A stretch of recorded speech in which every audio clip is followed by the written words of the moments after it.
Good evening. Welcome to the Library Trustees Buildings and Grounds Subcommittee. This open meeting of the Library Trustees Building and Grounds Subcommittee is being conducted remotely, consistent with Governor Baker's executive order of June 16th, 2021, an act relative to extending certain COVID-19 measures adopted during the state of emergency. All members of the Library Trustees Buildings and Grounds Subcommittee are allowed to and encouraged to participate remotely. The order allows the Library Trustees Buildings and Grounds Subcommittee to meet entirely remotely so long as reasonable public access is afforded so that the public can follow along in the deliberations of the meeting. The public is encouraged to follow along using the posted agenda unless the chair notes otherwise. Members of the public who wish to view the live stream of the meeting may do so by going to Northborough Remote Meetings on YouTube via the link listed on the agenda. Ensuring public access does not ensure public participation unless such public participation is required by law. This meeting will not feature public comment. Members, when I call your name, please respond in the affirmative. Joan Scott. Joan Scott, present. Excellent. Charles Recchia. And Charles Recchia here. And staff, when I call your name, please confirm in the affirmative. Jen Bruneau. Jen Bruneau is here. Excellent. And I'm Mitch Cohen. I chair this subcommittee, and I will call the meeting to order. So this is our first meeting of this subcommittee in somewhere around a year and a half. I didn't even look up the date. We have a new director, long present since that meeting, and we've got a lot to cover. I suspect a lot of this meeting will be Jen giving us a lot of information and us just kind of digesting it. And then in future meetings, we'll start to figure out actions to take on some of these issues. Some of these are old that we've discussed a little bit at full board meetings, and some of them are new. So why don't we just go ahead and get started. First item in the old business is the building parking issues. Jen, tell us a little bit about what's going on there. Sure. So I think COVID kind of reset. It seemed like we had a pretty good pattern with people. They knew that the library parking lot was just for library use during business hours. The long closure made it not matter so much where people were parking because the building wasn't full of people anymore. So when we reopened, it was kind of like just retraining people or reminding people that the library parking lot is for library use during library hours. So I put some signs up that are temporary, that are just sort of reminding people, because we had a situation one day where the entire parking lot was full. People were circling. It was like the mall at Christmas before Amazon took over the world. And honestly, the building was empty. Inside the building, there were like just staff and maybe like one person, and everybody was at local businesses eating lunch. So a lot of the parking was for other use. So we put up some signs directing people to the public municipal lot. I had a bigger sign that had a little stronger wording toward the end of the parking lot. There were quite a few people that live in the area who were parking other like additional vehicles overnight. So that bigger, stronger sign kind of stopped all that right away. All of a sudden, all those cars were gone. There were about 10 of them. So it seems like that kind of took care of itself with the signage. The DPW is getting permanent signs that basically say the same thing, like, hey, this is library parking, go to the other parking lot. So it's sort of like, it's more helpful than just saying like, we'll tow you if you park here. Because I don't really want to police that. And without cameras and somebody out there wandering the parking lot at all hours, it would be difficult to do that anyway. So, and not really the welcoming, friendly tone that I like to have for the library. So they're going to install those signs when they get in. And I honestly think it was just previously there's two small signs and I think people just weren't seeing them. So that's really all that there is with the building parking. We really didn't want to get into a parking war or damage our relationship with any of the local businesses. We really want to promote, people patronizing their businesses, a lot of them have great food. I've eaten at almost all of them now. So we really like to keep our good relationships. So this was less about turf wars and more about kind of bringing awareness to the fact that there's a parking issue in the downtown, and just trying to make sure everybody knows where they can park for different types of activities. From my standpoint, I agree that during library open business hours, it should be exclusively for library patrons and staff. I don't know if there's a way to do it signage wise, but for example, we're not currently open on Sundays. I don't have any, I can't think of a reason that we should prohibit area businesses from having their patrons park in our lot on Sundays. Oh, yeah. We're not using it. So I don't know if there's a way of dealing with that in a signage capacity, where the signs may say, during library hours, and maybe helpfully list the hours there as a way of, that way people know what the hours are before they drive up and peek in the front window. I said that might be too much for a sign. I don't know. If we listed the hours, it might be a lot of words. Yeah. But I think, and I'll have to go back and double check with Scott, but we may have ordered signs that say very specifically during library hours. And the one that's already up might already say it too. Because it's the same. If we're not open, I don't care. Yeah. People should park there. Mm-hmm. I think listing the specific hours would be a little bit difficult because those are subject to change in general, right? Yeah. I think it would, if we ever did that, it would probably be a separate sign on the same pole so that we could change it. And someday, if we happen to be open Sundays, then we have that problem to deal with. That might not be a bad problem to have. It's true. But that's not happening anytime soon. Unfortunately. You could also do something like if there's a big event in town, like on a Sunday when we're closed, you could put up like a sign just for that event that says, library parking is available or something like that. When there's a big thing, I'm thinking like Apple Fest on a Sunday, or when they do like that baseball parade, although that's usually a Saturday, but it might be over by the time the library opens. Just like thinking about things like that. Yep. And I also, I let the bistro next door know that, we don't open till noon on Mondays, and we're not open on Sundays. So if she has staff or if customers want to park in our parking lot, that word of mouth, we can just let people know. And we get a lot of people who park and go for walks and things. And I've had a few people ask, hey, does it matter if I park here before 9:30? And no, it certainly doesn't. It's really just when we're busy, when we're open, it gets a little, around meal times, it gets a little tight.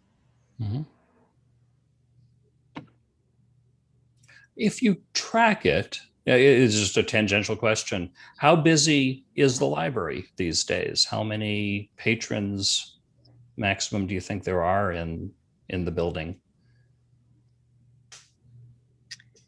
It would be tough to say that there's more than 50 at a time. That's probably, at its busiest, there's probably 50. Okay. And right. that's pretty good. Yeah. That's usually right after we have our outdoor programs. So we get a rush of people who come in. So yeah, it's, I wasn't here pre-COVID, but I know Northborough is way busier because I used to sneak in and do work when I needed to get away from Boylston. So I've seen like a typical pre-COVID day, and it's definitely not there yet. Yeah. But it's picking up kind of slowly. Great. Any other questions or comments on this item from anybody? I guess just one comment would be, I think one of the challenges around the parking, right, is that you don't necessarily know which cars in the lot are people in the library versus other places, right? That's the hard part, right? Yeah, I think my understanding is that Chris used to have a letter and put a letter on somebody's windshield if they were parking for other use. I think that gets a little tricky because, like you said, I don't know if the person is eating or if they're in the library. in some cases, since I'm new, I don't really even know everybody's staff car. So I don't, and it just feels a little indirect to leave a letter on somebody's car. I guess didn't always go over with quite the tone that maybe it was intended. So better signage, I think. And it just the temporary signs that we have cleared the problem up so quickly that I'm thinking it's probably, even if one or two people are still like, yeah, okay, tow me. And they're parking there anyway. I don't think it's to the level of being an issue like it was when everything first started to reopen. That's great that the signage has resolved the problem. I think if it didn't resolve the problem, or if the problem returns, even though we continue to have signs, then, you know, we may need to look at other ways of identifying who those people are and giving them a little nudge. But Yeah. you're right. That's hard to do. That's really hard to do. Okay. If nothing else, next is repair status of the roof and cafe. Okay, so Yeah. just today, I got an email with a signed quote for the slate repair and the copper. So the chimney repair work is complete. That was done. So this would be like sort of the second phase of the ongoing repairs. So we do have, again, the DPW. Scott has been absolutely amazing. He's been taking care of a lot of this stuff for me because I've had experience with a library renovation, but not the side of it with like making sure that there's prevailing wages and like the Massachusetts procurement law side of it. I'm not really super experienced with, so they've been taking care of all that. We have an architect overseeing the work to make sure it's done properly. So the next step is that they're going to get all their paperwork in, and then they're going to be in touch with me about a start date. So that's exciting. I didn't think it was going to happen so quickly because everything's been, you know, construction schedules are so unpredictable right now that it's been kind of difficult to nail people down. So I'm really excited about that. Yeah. Do you have a sense yet as far as where this is relative to budget? I know we're under budget because we couldn't have started it otherwise. At some point when a phase closes, it may be helpful to send out a little reconciliation email or mention at a meeting, sort of, this phase is done. It was budgeted for X. It was quoted for X, for Y, and it was, you know, billed at Z, so that everybody knows where that stands. Project. Yeah, I can grab that from the town hall. I believe the only thing I've really heard is that the quotes were good and in budget, and like, yep, this is a go because we can afford it. So my guess is that it's very close to budget. But I can get that for the next meeting. Yeah. Especially the phase one, the completed work, I can get that, no problem. And I know with some of these projects, sometimes there are necessary change orders if the contractor discovers something that, you know, that we didn't know, so we couldn't have informed them. So that sometimes bumps up the price a little bit. We're still obviously limited to our overall budget cap, but it's helpful, I think, to know where that stands. And I know Scott is handling all of that, and I will second what you said. He's been fantastic through all this project. Very, very helpful. Yep, and I can say I'm 99% certain that the chimney work did not require any change orders. They didn't find anything unexpected. Seemed like everything went exactly as they anticipated, but this second phase will be a little trickier, I think, because they're getting into slate tile replacement and the copper flashing. So more of a risk that something, especially when they start pulling slate out, there's more of a risk that they might need to alter something, or they might find something unexpected, but we're gonna cross our fingers. Because this was all, it was the water issue, right? I'm trying to, it's been so long since we've talked about this. I'm just trying to remember what the original problem was. But Yep, you don't know what they might find in terms of water damage, right? I mean, yeah, I think with water, it's a little insidious. You can find damage that you didn't think existed. especially, when you start messing around with the slate tiles on historic buildings are fairly large. So the ones that they're replacing, they might find other issues, but hopefully not. Really. And then when we get to the interior repairs, I think there's also a small risk that they could find more extensive damage, particularly to the wood inside the walls. Right. Do you have any sense as to when the interior would start? I know they have to finish all the exterior first. As far as I know, there's still somebody working on a quote for the Mhm. interior. Be hard for me to say. I know that we were hoping to get it all done in this calendar year, which seemed a lot more doable in January than it does in August.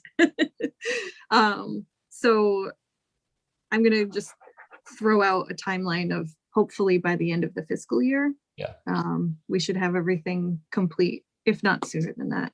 Yeah. Because the interior work, could be done in the winter, which is nice. Yeah, that's exactly what I was going to say. As long as the exterior work is done, before mid to late fall, then the interior can happen anytime. And this isn't a budget related to a fiscal year. So if worse comes to worse, it needs to continue into another fiscal year, it can. Hopefully it won't, but there's not a financial constraint in that regard. Right.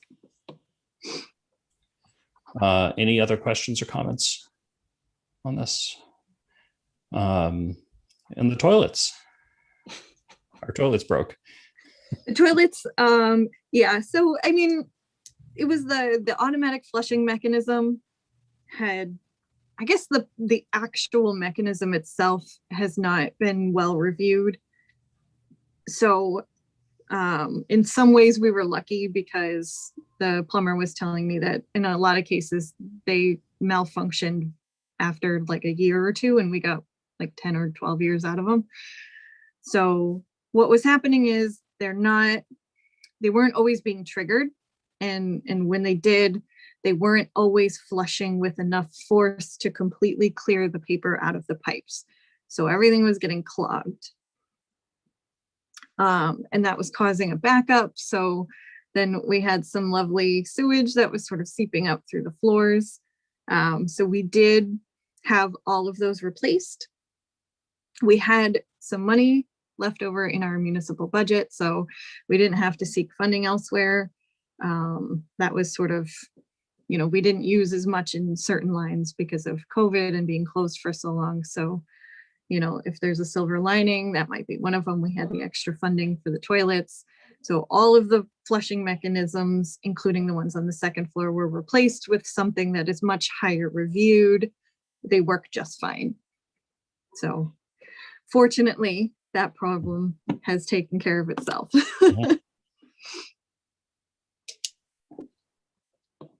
Excellent. Any other questions or comments on that item? Excellent. Moving right along into the new business section, although in some ways this is all new business. So the cave, the storage room that's back, if I remember correctly, that's sort of adjacent to the children's room, kind of either through that door or on the other side, adjacent to the outside wall. So I don't know if Joan and Charles, I don't know if you've ever seen that room. Jen, you could probably do a better job than I can of explaining what that is and what the issue is with that. Sure. So there's a storage room back through the children's programming room. It also has our mechanical room, and I think the sprinkler equipment, all of our water pipes and things are back there. So the majority of that space is used for the Friends book sale. Ellen keeps a very, very, very good watch on that area. It is nice. It is organized. And it's actually, that side of the room is not a problem. The part of the room that's an issue is mostly, it's a little hard to explain. The room goes straight, and then there's like a little sort of corner in the middle of it that has like a little alcove. So that is mostly what looks like leftovers from the renovation. So it's carpet, like big scraps of carpet that are kind of rolled up and put in a corner. They do smell like they've mildewed, so I'm not sure that they're really useful for extras anymore. Paint, which again, it's 10 or 12 years old. So there's some things in that room that, you know, we do use air filters and things like that. But there's a lot of stuff that looks to be like we had a good intent for saving it before, but could probably go. I just didn't want to throw anything away. So Jen, what is the fire department requirement? I mean, how's that tie in? Yes. So sorry, thank you. I skipped that part. So there's an issue with the amount of stuff, the amount of combustible stuff in that room, specifically in this area where the paint is. So the paint is hazardous. All of the stuff that's sort of up against and around the paint, which is like the carpet and some other various things, is a fire hazard. They've been encouraging the library to clean it for some time. They've asked me if I could prioritize it. It is quite a project because it's not stuff that's super lightweight and easy for me to throw away. So that's kind of where we're at with that is we do need to do something about it and make room for, there's some things that we obviously need to keep that we do use. That's where we keep all our custodial supplies and things like that. But we need to be able to get rid of the stuff that we're not going to use anymore. And we have a clear idea of what the stuff is we want to keep versus get rid of. Is that right? I know the stuff that the staff use and the stuff that, you know, is custodial or extra here and there. There's pieces of the HVAC that they specifically keep on site because they're parts that are hard to find that break a lot. We know that stuff. And then obviously the end of the room, that's the friends. They maintain that themselves. So I think I know what I can throw away, but I always want to check before I do to see if there was a reason why anything was kept from the renovation that would still apply today. Or if I have everybody's blessing, I can move forward with getting some volunteers to come and help me clean that out. That makes sense. I agree that if the carpet smells moldy or mildewy, it should go as soon as possible. 10-year-old paint is dried up. And if it's completely dried up and it's latex, you can just toss it. If it's not completely dried up, then it needs to get dried out and so forth. And I'm sure the DPW would be able to help you with that. And so I would suggest getting that moved as quickly as possible and maybe asking the DPW to help with those things, because I don't want volunteers smelling that. Not that I want town employees to smell it either, but they're more knowledgeable and more equipped to deal with that properly. And then smaller things, I'm sure we could get volunteers to help out once the rest of it gets identified. Okay. Yeah, I'd heard about issues with that room for a long time from the friends and from others, and so I'm very happy to hear it's getting addressed. Yeah, it's not a unique problem to Northborough. Yeah, storage is a hard problem in any municipal building. Yes. So Jen, is there like a timeline, like a goal as to when we get that squared away, or is it? They would love to see it done by the end of summer. But I would say, you know, the next couple of months is my goal, to have everything taken away and reorganized so that it's no longer problematic. We've already been working on the staff materials. So anything that is ours that we know we don't use, we've been kind of cleaning out and getting rid of. We've made a lot of progress. There's a door that leads into it that has all of the, so when the fire alarm goes off, there's like a big panel that shows you where the faulty zone is. And that was kind of being blocked by some of our stuff. So we've moved all that, especially after the fire alarm went off a couple of times. They needed to get back there and there was stuff in their way. So Yeah, I that's can see that's how the fire department requirement probably came along, right? That event. Yeah. Maybe. So we've been kind of working all along. So now that I know we're not saving that for any specific reason, other than it just, it went there and it has stayed there, then I'm pretty sure we can get it done certainly by the time Halloween rolls around. Is there adequate storage in terms of shelves or anything else for the things that you do want to keep there? Or do you think that shelving should be moved or constructed to maybe store things in a better way to keep the areas that the fire department and any maintenance folks would want to get to something quickly that they still could? I think we have the space. It's just that there's a lot of stuff that nobody, for one reason or another, maybe didn't think they had the authority to throw away, or just, it is a project. So you go in there and you look at it, and sometimes you just want to close the door and walk away. I'll be honest. So I think once we get it cleaned out, a labeling system for whose shelves these are, and people taking ownership of different areas so that they know, this is my stuff, I'm responsible for maintaining it. Once it gets overcrowded, I need to do something about this so that I'm not just putting something on the floor. Because I think that's really where we're getting into trouble, is things are just going on the floor in front of things that we don't use. And then it's a hazard. So once we get this one issue solved, it's a lot easier to just kind of maintain the area. And I don't think we need additional shelving. There's a lot of stuff upstairs in the break room that hasn't been used in over a decade that can also go, and then that would clean out enough room for anything upstairs that needs to be stored that currently doesn't have a home. So I think we'll be good. Great. Thank you for the update on that. Any other questions or comments from anyone? Next, the large shelves from the lobby. What were those called? Were the battleship? I forget what the terminology was for those shelves. The one that I heard that I like the best is Mayan temples. Yes. So, and they are very cool shelves. They're very cool for display. The problem is, now that we have reorganized in light of COVID, people really like the opened up space. And we find that people they're browsing a little bit more. They feel a little bit more comfortable in the area. The holds pickup, the self pickup shelves are going great.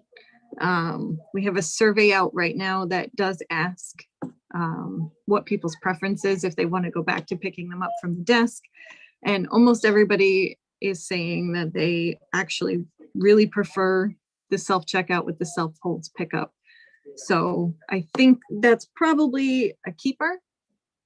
I did notice on the space, one of the surveys that you had sent a while back had noted that there was some desire to remodel that area and make it a little bit more like cafe, kind of welcoming with different shelving.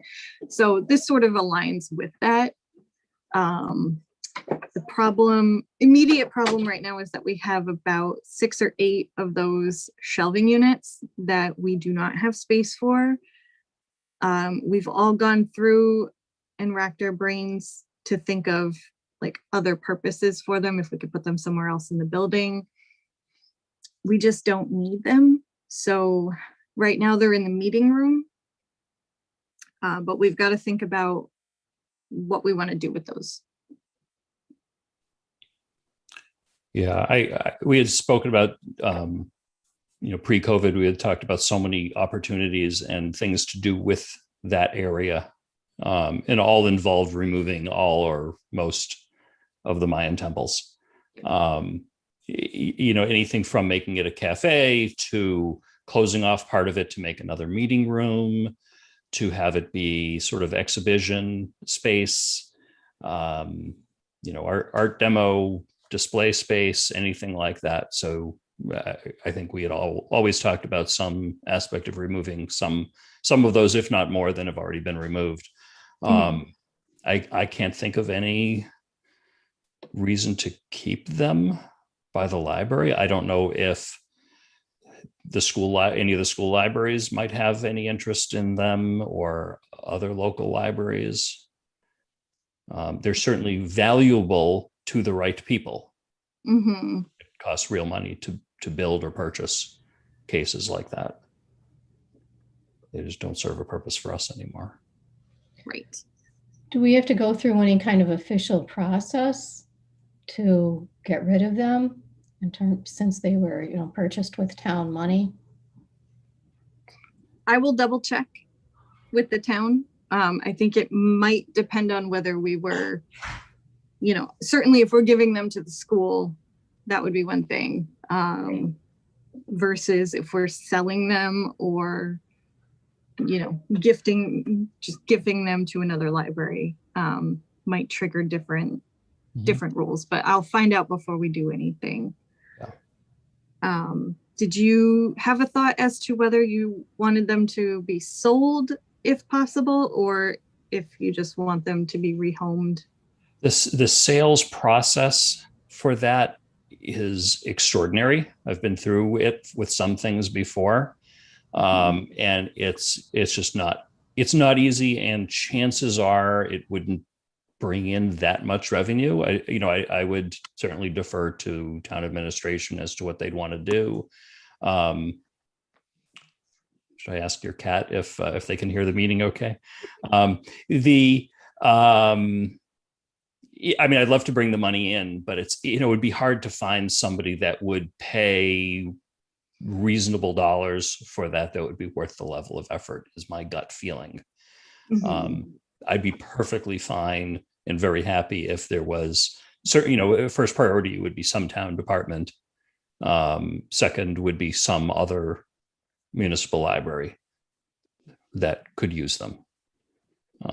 They're in good shape. I'd hate for them to be thrown out, but that might be a last resort. I'd ask town administration, but I don't think it'd be worth to go through the process of you have to go through a whole sort of reverse bid process and advertising and everything else if you're going to try to sell the property. Other than that, I don't know whether it would be the library trustees. It possibly could be the selectmen that could declare it surplus, and then you can give it away. Okay. All right. I will check in with the town and find out the process, and then go in that list of priorities to see if another town department is interested in any of them, and then public libraries, and then maybe the senior center, if they have an area where they want to store books or other materials. That's a relatively recent building. It's probably well equipped. Yeah, but you never know. Yeah. So I can always send out an email. And like I said, we have several of them. So even if somebody just wants one or two, it's easier to move them somewhere else in town than it is to have somebody arrange for picking them up to bring them wherever. Yeah. Okay. Joan or Charles, any other comments on those? Okay.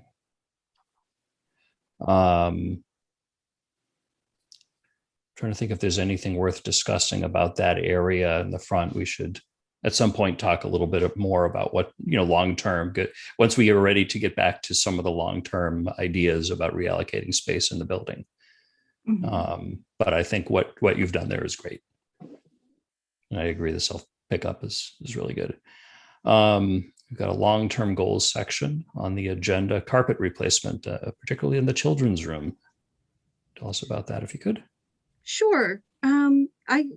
So as you all know, we're working on a new strategic plan, and part of that kind of ropes in with some of the different things that are in the focus group and the space. I can't remember the way it was titled, but there was a really nice breakdown of different suggestions for different rooms and what those estimated budgets might be. So I'm trying to incorporate some of that into where does this fit in? Some of them fit in with making the library welcoming and keeping it updated and things like that. So some of the things that I noticed within the building that might be more near-term goals, as opposed to like creating a makerspace or moving to smaller desk models or things like that. The carpet replacement was one. If you are standing in the threshold of the children's room between the lobby and the children's room right near those bathrooms, you'll see exactly what I mean. The carpet is definitely fraying. It's definitely well worn. It's a testament to all the happy kids that have come in and gone. It's a great thing, but at the same time, it is getting to be a little bit of a tripping hazard. So that's probably something that we want to consider funding sooner rather than later. Just to kind of put that on our radar. Okay. And that room is part of the old library, so we might be eligible for the Community Preservation Act funds. That's the group that's paying for, that's the funding mechanism paying for the roof repair and the interior repairs. It is at least more than conceivable. It's worth finding out about. The newer part of the building, which is the majority of the building, is not in a historical area. So we would have to find more traditional funding routes for anything there. But it is, okay. might be worth pursuing once we identify a budget and things like that. Oh yeah. Any amount of money that can be got through a grant is worth pursuing, definitely. Yeah. All right. I mean, all the things that are under long-term goals on the agenda are similarly or are related. So the shelving in the children's room was another project that I think we would love to at least price out and consider what it would cost to switch that over to a more flexible system, at least where it makes sense to have shelving on casters, so that we could reconfigure the room and make more space for larger programs, or just to be able to move the room around and make it more flexible. Same with the DVD shelving. That's actually a really inexpensive project compared to the carpet or the shelving. Our DVD collection is very popular and it doesn't fit on the shelving that exists now. We do have the space for something better. So I'd like to upgrade it. Yeah, I agree. Browsing that section, you're talking about the larger DVD area on the second floor and not in the children's section, right? Correct. Yeah, that's tough to browse. It's tough to browse. It's really almost impossible to browse. And it's almost impossible to shelve and pull holds and do anything with that collection. Yeah. I went and weeded it thinking that would take care of the problem, but actually most things circulate really, really well. So we would be downsizing a collection that is popular in order to make it fit. And so I left it kind of as it was, but I'm thinking we in Libraryland don't love spinners, racks that are, the vertical racks that spin. The upside to those is that you could fit so much in such a small footprint. That might be a better option for us, because anything that would be similar to what we have now would have similar issues. I don't love that shelving, even if everything did fit, because of the way that your brain has to think backwards and then start at the front. And it's not super ideal. And it's really kind of compact. So it makes it hard for multiple people to browse at once, in a collection that multiple people want access to. So I took a look at, I used to be like very anti-spinning shelving, but I took a look at some of the new products that have come out. And I have to say, I'm really impressed with the improvements in that particular area. So I am considering those as replacements, just because you can fit so much more of your collection in the same footprint. And isn't it, it's easier to look at them as well. So if you're browsing them, it's so much easier to read the titles as you spin it around, or somebody can be on the back side, you can be on the front side. It's just a lot more flexible. Because usually I end up giving up by the time I've gotten to like C or D, because I just can't, go through it anymore. Yep. So what are the downsides of a spinner, Jen? What were sort of? When you're shelving, it gets it's a little harder to kind of know where everything goes. The biggest problem that I have had is in every library that I've ever been in that has had spinners, it's only a matter of time before a really, really inquisitive child grabs one end of it and pushes. We had one, I think he was about 3, and he spun it as hard as he could, and the DVDs just go straight out in all directions. And it was funny. He just looked at it and went, whoa. Whether that's centrifugal or centripetal force at work. Yes, Good that physics. one. And fortunately he wasn't hurt, but there's always that like kind of fear. And I don't think that's going to be as big of a problem in the 2 libraries that I've worked in previously that have had spinners. They've been in or very close to the children's department. This is very far away on a different floor. I don't see that really being Not a big concern. Yeah. Right. Okay. So I think that's going to be the best route. And I think they'll look fairly nice in there. So we would just need to consider the material, the color, all that kind of thing. But that might be the biggest priority that we have at the moment, just because even when it's as nice as it's going to look, the area looks like it's a bit of a mess. Mm-hmm. So it makes it seem like the collection is much smaller than it actually is, because it's so compact. And in some situations, and maybe even in the past in our library, that was appropriate and necessary. But as reference books and things like that have fallen out of favor, we have a little bit more room for these high demand items, and we can spread them out and make them easier to get. Exactly. Yeah. Okay. I like the idea. Awesome. Good. And then the last thing that was on my mind is definitely on everybody's mind is what to do with that internet cafe once the repairs are finished. I mean, obviously, we're not going to put too much effort into redesigning it until the paint and things are fixed, but that seems like it's going to happen sooner rather than later. So it's a great space. There's a lot of different options. I really liked, somebody had suggested making that a programming space for like small yoga or meditation, and possibly putting some collections in there. I do really like that idea. I think that that should be something that maybe goes into our next action plan to try to really determine what we want to do with that room and what it needs in order to make it usable for whatever purpose. I'm not sure that we necessarily need the French doors right away. I saw that on the list, and I think it would look great.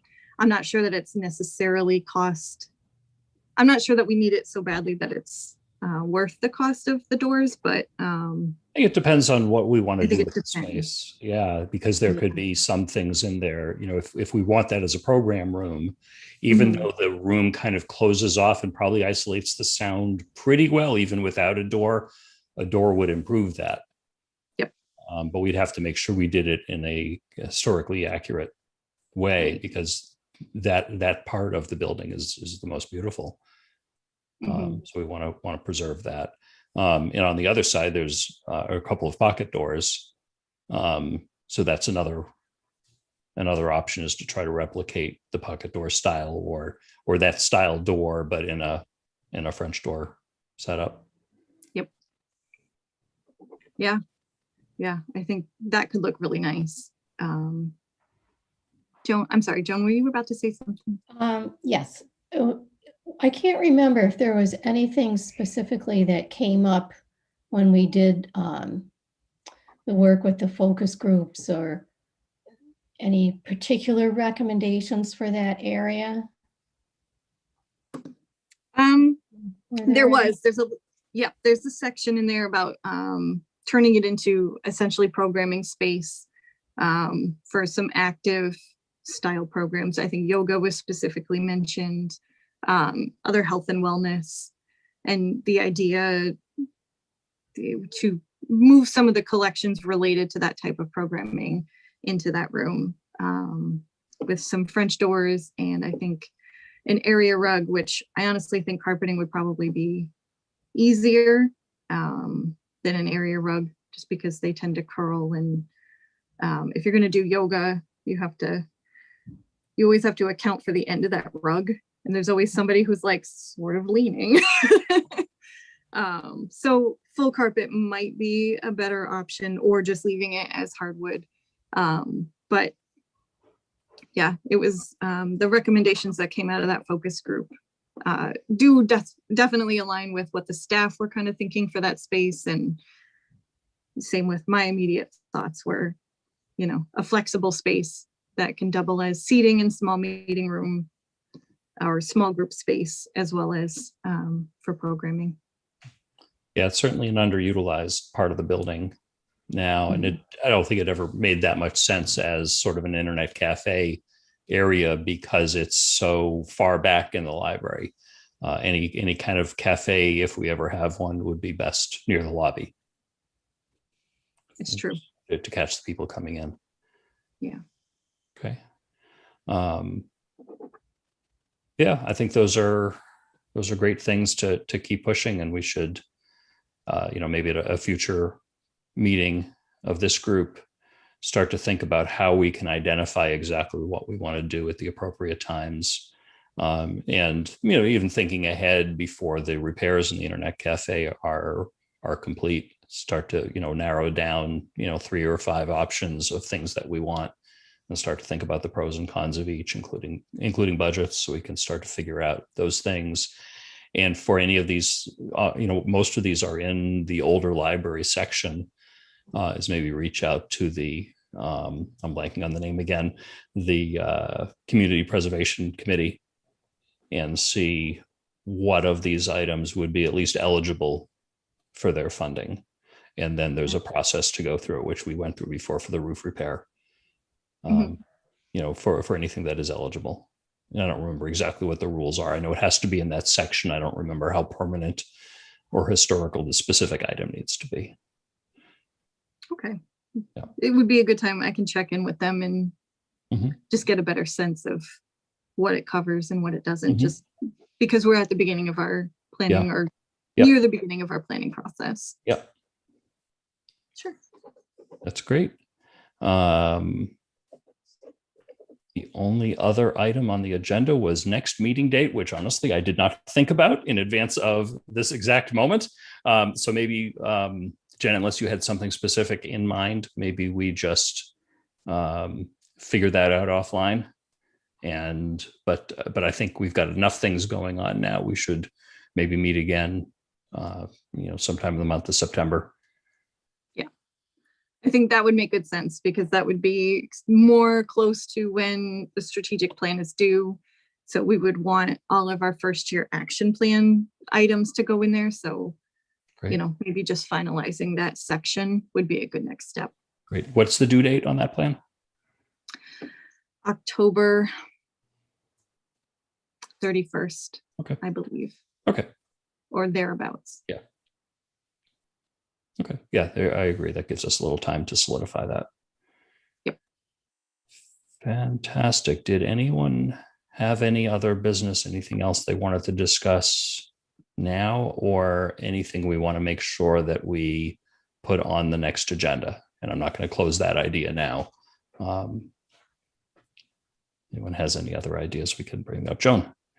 Just a question, and again, I can't remember.